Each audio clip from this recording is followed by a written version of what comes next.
Hi there, Megan Thompson here with Megan Thompson Coaching. And if you're a parent of a sensitive child dealing with big, giant meltdowns related to their huge imagination, today we're going to speak all about how to support your sensitive child in mitigating the negative effects of having a very thorough imagination when you don't have skills to manage big emotions. It can feel like for you as a parent, like a recipe for disaster.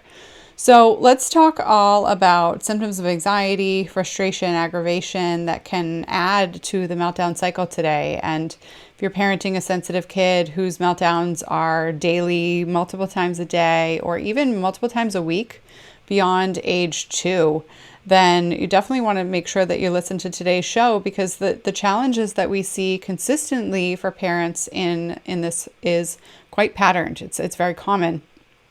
And it can be difficult to to pinpoint what are your child's strengths when you notice that imagination, and then how to foster those strengths if you also see that your kiddo's mind can go a mile a minute and can create lots of scary stories for themselves that can contribute to their own frustrations, their worries, and lead to meltdowns if they're going straight to worst case scenario situations in their head, right? So for you as a parent, let's break this down. Now, this is true for children who are young, early elementary age, or middle schoolers, even high schoolers can go straight to the worst case scenario. So I want to speak about this. And we can know some adults who can be quite Debbie Downers, and they're just always pinpointing what's not working in the world and what's not working about their own life's circumstances. And so that you, as a parent, it's your job to help your child see that everything's working out well for them, that they can solve problems creatively, right? And so if your child's imagination is impacted because they don't know how to control it in a way that allows them to manage the emotions that come with it, then that can pose quite a problem. And so we're going to speak about that today. So what are the situations that this is relevant in, right? Let's make sure that everybody knows what we're talking about here today. So, we've got sensitive kids who we know that thinking about things deeply with lots of details and feeling about things deeply with lots of details can lend to a very creative child who is obviously capable of doing much great good in the world, and with the skills to manage their emotions, they'd actually be able to make that happen, right? So highly sensitive people are the doctors, theologians, counselors, artists, etc. in the world. And they're only going to be able to use those skills and be successful at the skills in that profession when they can manage their emotions, right? Because you can be quickly turn into a burnt out artist or a writer or just somebody who works in your work profession well but can't manage a social life or a family life because you're so drained and burnt out, right? So fried. So obviously, as parents, when we think about raising our children, we want our children to experience a well-rounded life, both in childhood and adolescence, as well as through adulthood. And so one of the things that my team and I speak about with our clients consistently is raising a healthy, high-functioning 26-year-old. And that's a phrase that I use often with our clients, because when we think about being able to support your child in fostering their imagination, they need to be able to take what their imagination tells them all about and put it to paper, put it into action. But they also need to be able to mitigate that imagination if they're worried thoroughly and they start to create lots of details of what they should be worried about in their minds and in their hearts, and they can't manage it. It feels like a snowball rolling down the hill and there's no end in sight, right? So when your child has a rich imagination and you notice that they're able to play with their toys or create beautiful stories or tell you all about the worlds they've built in their video games, you can start to notice that as a strength, and very well should, right? And the challenge that can happen is when your child is worried or nervous or comes across some material that maybe you didn't know was going to happen, right? So many of you are having your kids go to school or schooling your kids in different ways this year. And this topic is relevant for anytime when you're not in charge of what content your kid takes in, right? So if your child happens to hear from Aunt Sally about a car accident, or they happen to hear from their health teacher about why they should take care of their bodies, or they happen to read a story assigned from their English teacher that tells about parents who died early, or an aunt, and they learn about dysentery and and how that can impact an entire community. Maybe even learning about Balto and the story that is a heartwarming story about a very persistent dog, but all of the death and strife and challenge with the illness that went rampant throughout that time can send your highly sensitive child into a tailspin, right? It's very difficult for them to see the lesson and the moral of a story, even factual stories, when they are consumed by the negative emotion associated with sadness, loss, fear, frustration, and worry. And so we see lots of parents who come to us and share that they have asked the teacher consistently to change the reading assignments for school. We see parents try to read all the books ahead of time to see if their kiddo can handle it. And so when we think about that being sustainable for a 5-year-old, right? You can read a 20-page or less storybook to make sure that your kids' English curriculum is something that they can digest, or to prep them for what they're going to be covering in their kindergarten class. That's fine, right? But when your kid gets to 3rd grade and they're expected to read a chapter book in a couple of weeks, and you have your own work expectations, or multiple children, then that becomes a much bigger challenge, right? Pre-reading, pre-observing, pre-watching all media content for your child, and it's exhausting to stay 6 steps ahead of your kids' worries. So we want to speak about the challenges that you're dealing with, and what you need to do to turn it around. What actually works, right? And so we're going to be busting some myths today, and I already kind of alluded to one of them, right? And that is around bubble wrapping your child, trying to manage by preventing the challenge in the first place. And I want to speak about that because there's a big difference between preventing the emotional experience of a meltdown. Let me make sure I'm clear that there. Preventing the intense emotional experience of a meltdown by taking away all the pains and worries, and asking for the school curriculum ahead of time, and double checking that the teacher knows that your child feels big feelings, and preaching and teaching to your teacher about all of the things that they need to say specifically, and then walking on eggshells if the teacher isn't able to meet that need. And walking on eggshells if you don't happen to learn about maybe a sub put a movie on because the teacher was out, or they had to change a book last minute because they couldn't get enough copies for all the kids. And so when I think about the challenge that can create, not only is it's not only exhausting, but it's also impossible. There's no other way around it. It's impossible to protect your kid from their emotions because your child is capable of managing them, and you know that. So then when you send the message to your child that they have to be protected from change, from new experiences, from unexpected experiences, then you're speaking out of both sides of your mouth, if you will, with your child, saying, hey, I know you can handle it, and I'm going to make sure that you don't have anything hard to handle. So your child gets that mixed message, and your child's not able to build skills. So we know for sure that bubble wrapping your child isn't an effective way to manage big emotions, and it's not an effective way for kids, teens, young adults, etc.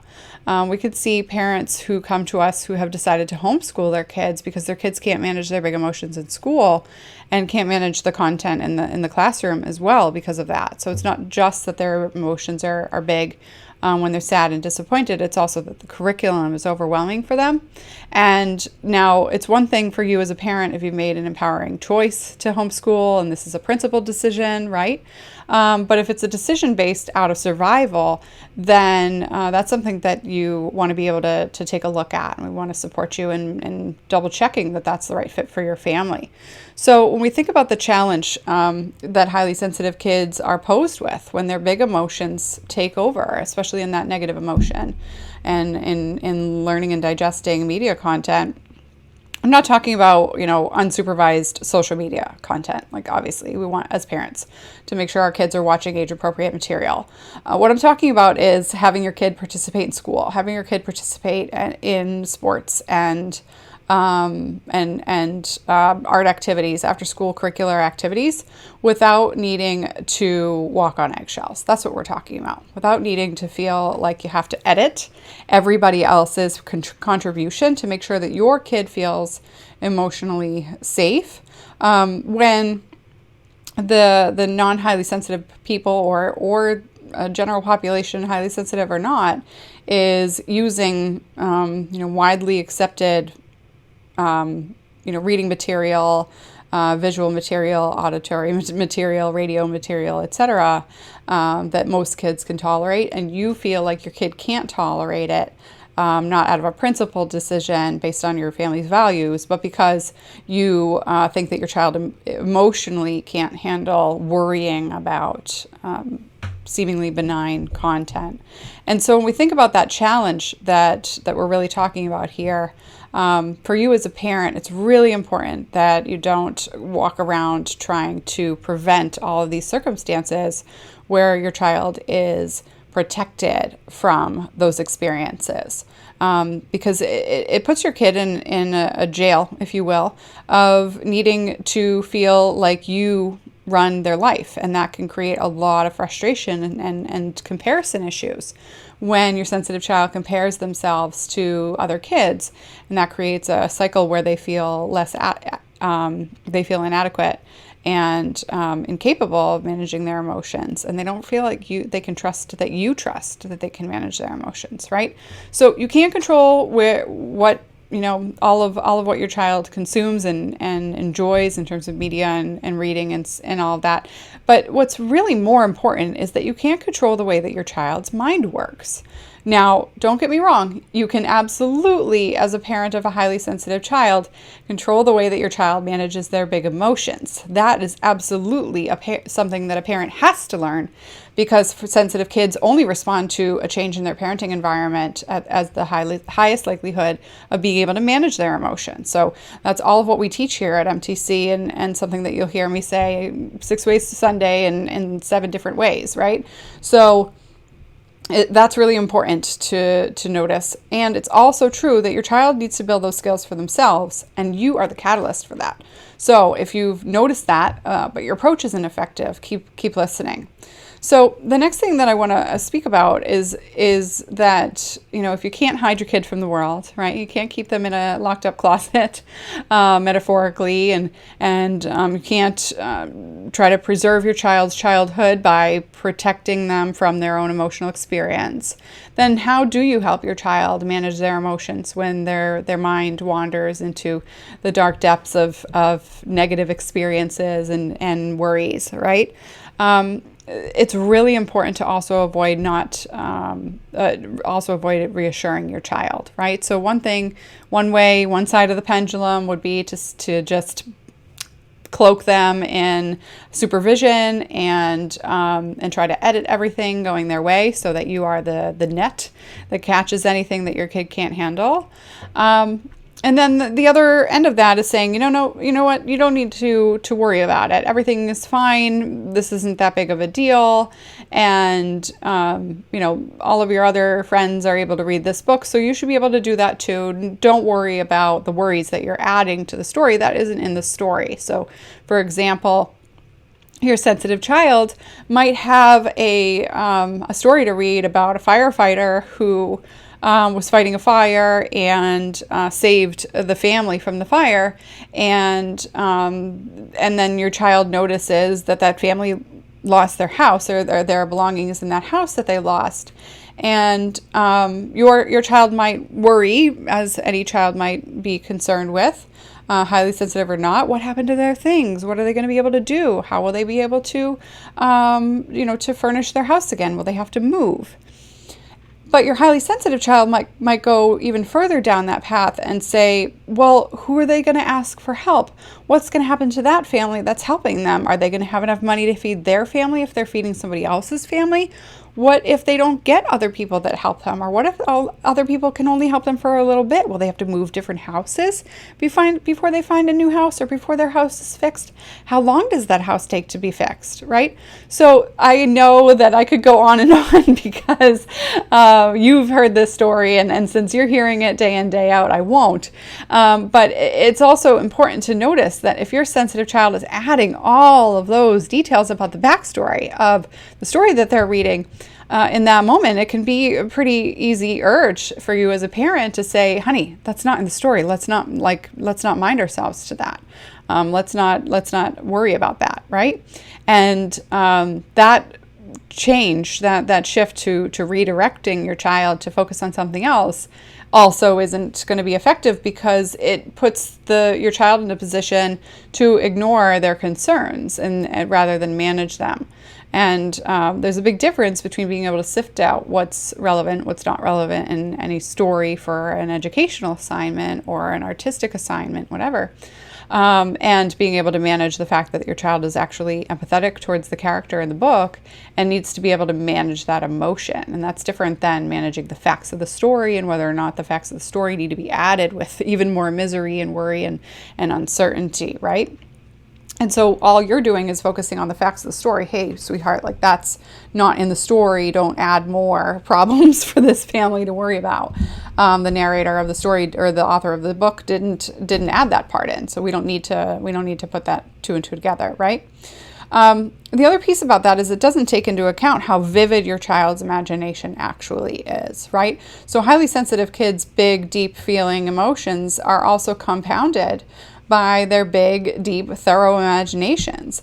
And when they don't have the skills to slow down and notice those emotions, notice those details mindfully, and notice the emotions tied to their own bodies on top of the stories that they're reading or the assignments that they're given, then that just piles on, right? Not to mention the fact that their friend Sally Sue sat with Janie today and lunch instead of your kids and his best friend, and now he's worried about Sally Sue not being his friend for his best friend, and what are they going to do when they walk to the bus every day? Is she going to just run ahead, right? So all those worries that your kid is adding to their plate now are compounded by the reading material of the week, whatever. And so when you're telling your kid to not mind it, you're sending the message pervasively that their worries are not of concern. And that leads to further stuffing of emotions, which is perpetuating that explosion cycle that you're dealing with at home. And so when we think about being able to turn this around, you really need to be able to support your child in noticing that their emotions are A-okay to have, and to playfully teach them how to communicate their emotions in safe and appropriate ways, and to process their emotions in safe and appropriate ways. And that's something that you as a parent need to be able to digest. And so when we work with our clients to do this, they've shared with us that many times they've worked with other professionals, taken their kid to a therapist, had them sit and talk about the issue of the week, and then just feel like they're not moving the needle, because it's not about the component. I read a scary story in English class today, and it was really hard for me to deal with. That's what the therapist is going to hear, right? If the therapist is doing any sort of talk therapy or even update therapy from the parents. If your child is, if you're taking your child to a therapist and they are willing to have a conversation to begin with, because we know for sensitive kids, that's another factor as to why therapy isn't effective for this population, because they aren't sharing what's really going on. But that's just the small picture, right? So it's really important to notice that the issue of the week isn't the root cause. And so if you're getting stuck in that by supporting your child in building skills, only practicing how to manage their emotions, if you can't catch the school fast enough to tell them that your kid should read an alternate story, then that's one part of the puzzle that just simply isn't going to fit in the right spot, right? So when we think about what's also important in this dynamic is to teach your child how to notice their emotions, communicate them safely, and do that without feeling overwhelmed and before they have a meltdown. So this is really important. Many parents are dealing with big meltdowns, and they can see that their child rides this intensity, and after the meltdown, they're able to express their emotions, and parents can notice that can be or can perceive that that's a good thing. My kid's telling me all of what's going on, but venting and getting rageful or having big emotions and getting quite tearful or throwing your body on the floor, that's a whole out of body, out of control moment. And when your child's having that big emotional explosion moment, it's exhausting and it's draining. It's not effective, and it doesn't actually end the cycle when they talk about their big emotions after that effect, right? It actually just keeps it going. And so it's really important to tease out, how is your child communicating their emotions with you? Are they only doing it after their meltdown? And if that's the case, then preventing the meltdowns in the first place is absolutely important. But it's also important to notice how your child is learning how to move the needle of change, how to change their emotional experience to begin with, so that they don't get to the point where they pop off. And then finally have that pressure cap released, so that they feel like that they can, they're tired enough, where their anxieties aren't holding them back from telling you what's really going on. And that level of exhaustion is a desperation exhaustion that your child is having those moments of clarity in. And that is not moving them towards being capable of managing their emotions on their own. So unfortunately, it's really important to notice that this is not an appropriate, effective way to see that your child is communicating their emotions. So when we think about the challenge that many parents can be stuck in is in teaching those coping skills. Trying to teach your child how to notice that they can stop the story going on in their mind, and then how to do that in a way that actually gets your child to do it in the moment. They need to be able to do that by feeling safe and secure in their own emotional experience, by being A-okay with the fact that they're a sensitive kid or teen, and then being A-okay with the fact that adults are there to help them. Being able to mitigate any negative experiences, take breaks from reading stuff that are intense, topics that are hard, and going back to it. Right? And because many children, when posed with the option to ask their teacher to read a different book, are going to shy away from that, because the supports that they are asked to advocate for themselves and to put in place create a fair amount of fear. We see a lot of kids where they don't want to use the supports that they put in place because that they are fear being singled out, right? So many parents will advocate for their child to read a story in a different place so that they would be okay to cry. But your sensitive child doesn't want to be isolated in their big emotions either, right? So those skills, those strategies, those approaches don't actually, they're not practical for your kid, and they don't feel like a true solution. So your child needs to be able to manage their big emotions in a way that keeps them in the room, keeps them around people whom they know care about them. And that's really important. They need to be able to choose how to manage their emotions in the moment, rather than feeling like they have to escape the moment in order to finally feel regulated. And when we support parents in helping their kids learn this skill and teach it at home, we see that kids are able to do that in the school, and they're able to do that in the school even without actual practice. We see many highly sensitive kids start to advocate with their teachers unprovoked. Parents who didn't actually practice that with their kids, they see their kids being able to do that. We had a family celebrate in our graduate Facebook group the other day that their 9-year-old, who was really struggling last fall, had at several points in time dumped a chair in the classroom, would have major meltdowns at home with her younger brother, especially as the target, but parents were not immune to that. And this family down in Florida where they live, they were really struggling with the frustration of not knowing how to help her. And she would, especially with those outbursts at school, it was difficult for her to advocate for her needs because it was hard for the school to find appreciation because when she was angry, she lashed out. And so it was tough for her to feel like she could handle whatever it is that was on her plate. And so when we worked with them to be able to manage her big emotions, to support herself in advocating for her needs at home and to regulate herself in building skills and to accept the fact that she needed skills, she needed to build them. That whole process allowed her to, in her second day of school, when she noticed she felt overwhelmed by all the things that needed to happen and her routine had changed, she wrote her own to-do list. And this is a kiddo who, 9 months ago, simply wasn't willing to hear that she had skills she needed to learn. She wasn't available to hear that and to learn that. So we had to work through the back door of playful learning and communicating in an effective way in order for the whole family to support this child. And, and like I said, her mom just celebrated that she was able to just write down that list, regulate her emotions, organize all the things that she needed to handle that day so that she could go back to focusing on school and focusing on the assignment in hand.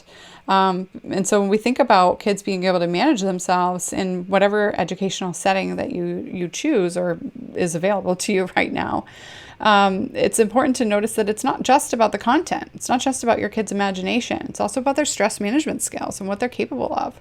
And that has to be learned through you because your child needs to learn that their thoughts are not facts. And that is a skill that is, when taught ineffectively, is quite dismissive, right? Your child can learn that the thoughts don't matter, and that's certainly not what you want your kid to learn. So when you know that your child needs to not only advocate, but also set appropriate boundaries and not let that emotion bubble till it pops, it's really important to notice that your child also needs to be able to appreciate their imagination and honor it. And to do that in a way that is respectful to themselves, that appreciates and they have an outlet to get creative, so that they can feel like they can rein it in, and that has to be taught playfully. It has to be taught playfully. Children play is the learning of children, the language of children, and it is the forefront way for children to learn, and for humans to learn. We learn much better when we're playing, as well as adults, but we tend to forget that or push through.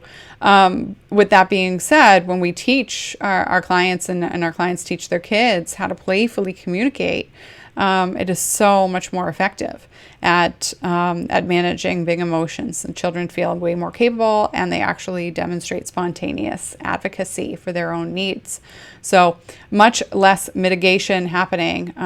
Prevention strategies are important when you think about parenting a kid with big emotions. Certainly, that parent pair is managing their child's emotions and trying not to add to the patterns so that they stay in the spot that they're in, where their child's managing her big emotions safely. And it's also true that she had, their 9-year-old had to build some skills, and she needs to learn how to prevent her big emotions as well, so that her big behaviors don't show up. And that's something that with practice, it maintains itself. And I spoke about big emotions in the sense that she's preventing some of them, and I'm serious about that, because a highly sensitive child doesn't have to experience all of their emotions as big. We know a lot of highly sensitive adults because we work with highly sensitive adults. We are a parent coach program here, and so we work with all sorts of adults, and many of them are highly sensitive. And when we think about the big deal that some of these big emotions are contributing for parents, that overwhelm, that intensity, When you learn skills as an adult, as a highly sensitive adult, it also becomes less of a big deal. Doesn't mean you're going to not be highly sensitive. That's not what I'm talking about. When you know how to manage your big emotions, you can feel overwhelmed by them much less frequently. And so I speak that because we've been helping hundreds of families at this point through the coaching company manage and learn those skills. So this is not something that I am speaking purely by speculation, nor is it something that I am only speaking out of personal experience. So as a non-highly sensitive coach person, leading highly sensitive people and non-highly sensitive people alike, we see our clients be able to mitigate and build systems and supports in their lives that work for them, and they feel more empowered in being able to do that. And so if you as a parent want to be able to empower your child to manage their big imaginations, to feel totally free from the spinning hamster wheel of worrying when imagination runs wild down the wrong rabbit hole, in terms of it feeling unsafe and not wrong because I'm judging the big emotion, but wrong because your child doesn't want it to go all the way down that intense rabbit hole, the worries, the thoughts that go with the emotion.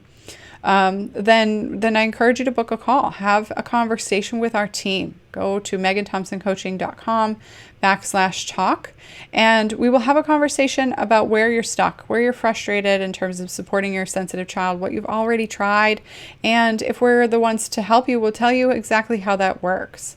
And we'll break it down and we'll get you started on that path. And if we think that something that's going to be more efficient or effective is going to work better for you, then we'll tell you what that is. There's so many parents that we talk to that we refer to a more local resource, or we find that you're on the right track and we send you resources that you need yourself. And so if that's the case, then we do that. But if we feel like you need professional support at that time, then we tell you all about it. It's also important to notice that if we're working with you and your teen, you want to go to meganthompsoncoaching.com/teen talk, and we'll have a conversation with both your teen and you. If your teen feels like their imagination runs wild and they don't have the ability to let it run free, they don't feel like they have that sense of self-control, then we would want to support your teen and you in building those skills to do that. And we would talk about that if we're a good fit. Otherwise, same thing. Get you hooked up with resources or find a path that's going to be the best fit for your family. So again, we look forward to having a conversation with you and discussing how to break out of this cycle. And we support you in booking that call. Go to meganthompsoncoaching.com/talk or meganthompsoncoaching.com/teen talk. And we look forward to speaking with you soon. Bye.